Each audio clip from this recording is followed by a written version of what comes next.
There's an enormous need around the world for people to have electricity.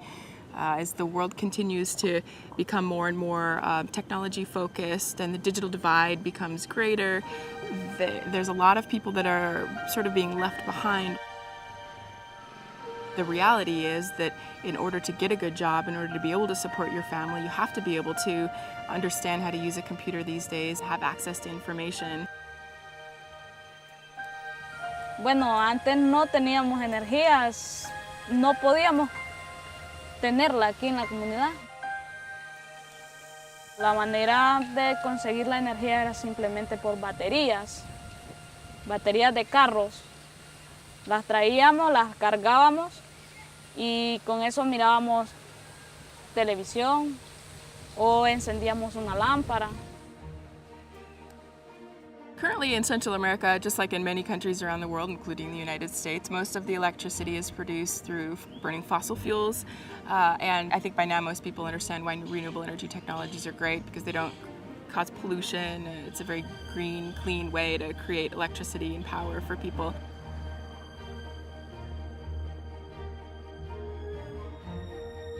Unlike the United States, there's thousands and thousands of people, probably millions of people living here that don't have access to electricity at all. Solar energy is just a really practical way to meet the electricity needs in Nicaragua. They have a great solar resource. It's something that people can, just by living with it, they understand it inherently, that when there's more sun, they have more power to use, and when there's not, they need to be a little bit more conservative.